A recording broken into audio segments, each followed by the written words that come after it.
point out what Mr. Bukaya has said it.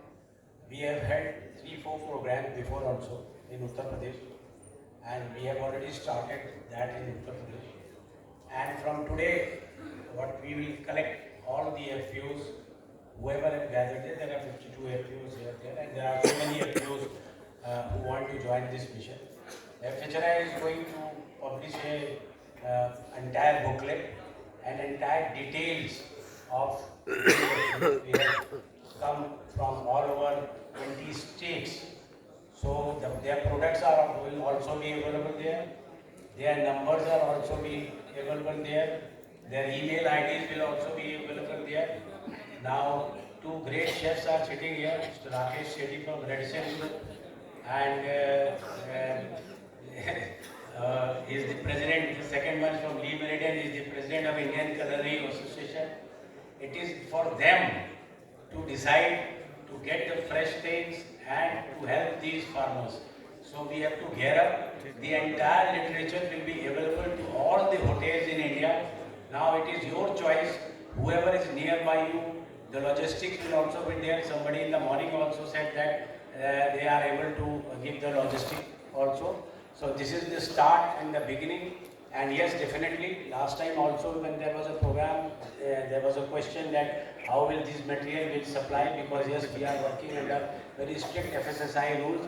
We'll find a way out, but we have to move on this way which has been presented by the Agriculture Ministry. I assure from FHRI, whatever help will be there, we are going to create a cell also there. There will be a single person dedicated for this purpose who will connect with directly with the FPOs. With these words, I will assure you that FHRI is there to take this mission forward. Thank you very much.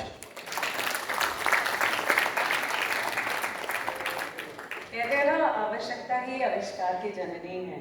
तो आज इस मंच के दौरान मुझे लगता है कि ये बहुत ही हम खुशनसीब हैं और बहुत ही हम यहाँ पे प्राउड फील करते हैं that we are able to gather everyone together for a bigger purpose. So thank you very much once again, really, for all your support. And we really wish आप ऐसे ही हमें support करते रहेंगे और नए-नए ideas भी please share करते रहेंगे, because these kind of platforms are curated for your thoughts as well to come across the board.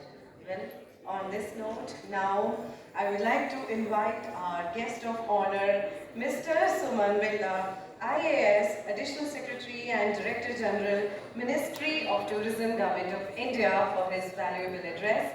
Mr. Villa is a senior civil servant with extensive experience in the tourism sector, both at national and international levels.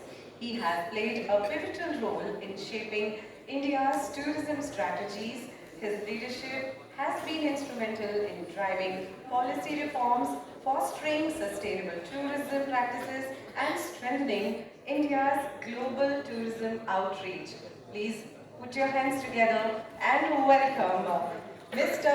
Suman Villa.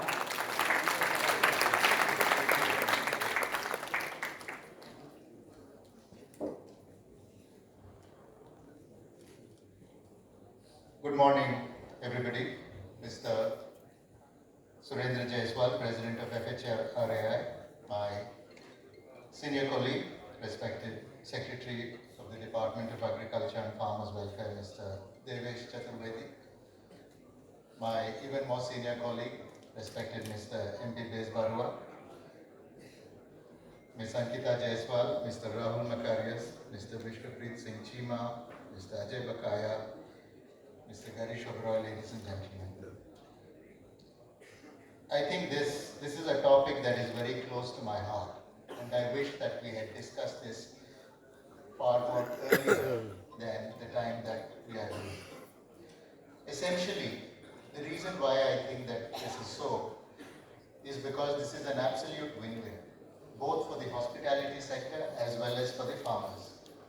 Because when a tourist travels, what is it that he cherishes the most? He cherishes an authentic experience. Authenticity in everything that is there to be showcased there. So essentially, hotel rooms tend to be the same. same everywhere. You live in the US, you live in the UK or wherever. If you follow a cookie cutter approach, you're going to get the same kind of a bed, the same kind of a decor and everything else. But if you are able to showcase the best of the local for the global, you're able to create an experience that is truly cherished. And gastronomy is a very, very important part of that experience. Because when I travel to Spain, I like to eat what the Spaniards eat. I want to experience that. I do not want to carry my own, the food that I eat every day and, sort of do it there. So I think, and therefore, I think it's very important for us that when we have a tourist, how are we able to showcase the best of our gastronomic experiences? And all the chefs that are sitting here will tell you that you cannot create a great gastronomic experience unless you've got fresh ingredients. They will have to be made out of local ingredients which are zero food miles, which are fresh and which are being supplied with the love and care. And what is it that the farmers want? The farmers are willing to, produce things, but they require some sort of a assured market. They need a premium over and above what they sell in a regular market, and they should be able to, tailor make their production capacity to meet the needs of the hospitality industry. And which is why I think when we put these two things together, it is an absolute win-win for this. 20 years ago, when I was director, maybe 22 years ago, when I was director of Kerala Tourism, we first started talking about responsible tourism. And one of the biggest successes that we have had is the responsible tourism initiative that we started at a small village then called Kumaragam, which was just starting off to be a tourist destination. Kumaragam was a place where most of the farmers had more or less abandoned farming and they were moving over to the cities. And when this tourism came, it offered us an opportunity to ask them to create produce which can be supplied to the hotels. But the hotels have a problem because they cannot cut deals with the individual farmers. And you cannot, for the hotel you have to assure them a certain quantity at a certain time, etc. And therefore we used the panchayat to create this farmers producers organization, what is now called, which is essentially a sort of a collective. They would sit, discuss with the hotels, and they would a priori work out a plan on what is it that you want, at what time would you want delivery, and what is the price at which it would be done. So essentially what it did was that for the hotels it gave them fresh produce, zero food miles, organically done. You could tell the farmers, I don't want pesticides, I don't want fertilizers, which was completely organically grown. And for the farmers, it fixed them twice as much price as they would have got if they were to produce and take it to the market. So in terms of, everything that was there, the vegetables that went into it, which really enriched the menu of those hotels, because local vegetables yield themselves to several dishes which are very local. And it even went on for fish farming, which happened in the backwaters of Kumaragam. And today we have this responsible tourism model all across Kerala. And today there are over 1,200 farmers' families in the village of Kumaragam who are fully reliant and who are fully integrated into the tourism ecosystem there. The second part of it is that when a tourist goes, I go there, I stay in a hotel. What is it that I'm able to experience beyond the hotel and beyond the usual things? So we started a program called the Village Life Experience, in which we started organizing tours through the Responsible Tourism Society of these tourists to visit the farmers. So there is a farmer who does organic farming, and the tourists go there, he shows them how he does it. He gives them an opportunity to pluck the vegetables themselves, then they can take it back to the hotel. There is a farmer who does fish farming, and then he has this bow and arrow with which he does the fishing. So these are all experiences we sort of rolled into it. There is a toddy tapper who takes the tourists, he goes up, he shows them how he does it, gives them all a little glass of toddy. So essentially what it did was to create that depth of experience for the tourist. And the youngsters love it because most of those, especially domestic travelers who are completely disconnected from the farm economy and the rural economy, find a great way to participate and a great way to reconnect with Mother Nature, with Mother Earth, and with the farmers that so that Ankita said that so, so they take so much difficulty to ensure that we have food on our table. So I think this is a great example of how India should plan its food chain integration.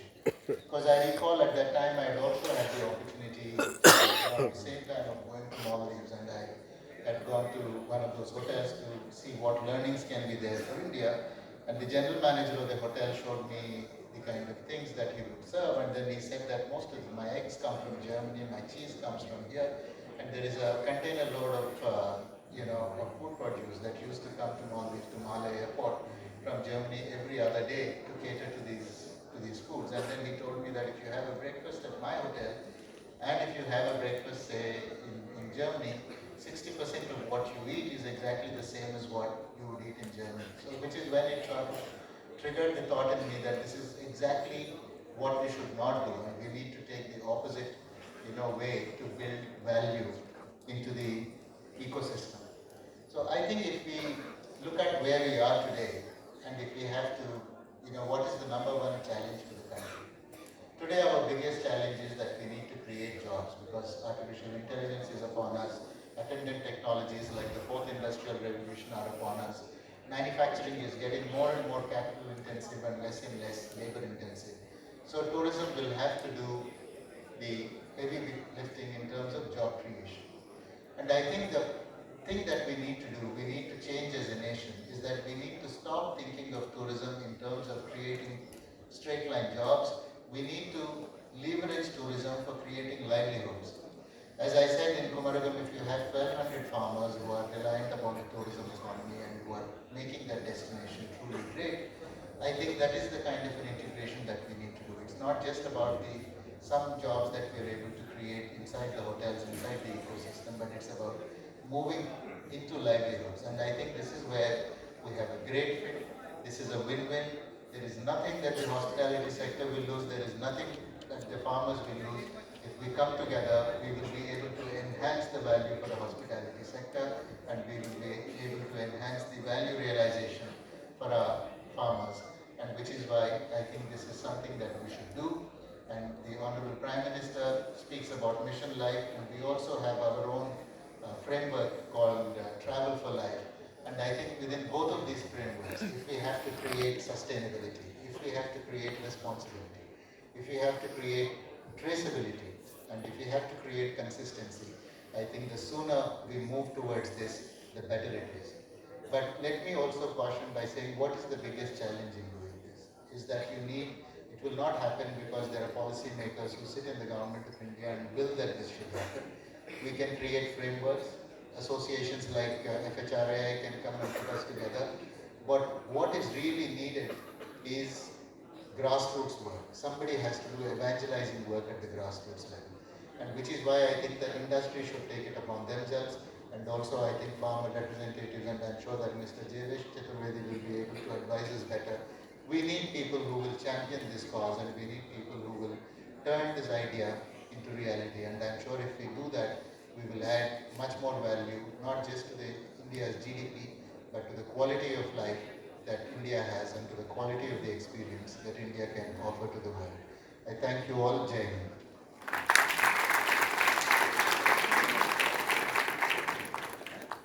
Thank you so much, Mr. Villa. I think you really emphasized on the authenticity of the global culinary experiences, and of course, as you said that we must have for all the tourists the best restaurant experiences, and that can be set by the farmers and hotels expectations together. And also, when you highlighted about the fish farming economy and food chain integration, it is again these are the two core areas. And last but not the least, as you said, that we can overcome the challenges when we change the nation from the grassroots levels. I think this is a pressing point where we all have to focus. And of course, we have our chief guest amongst us.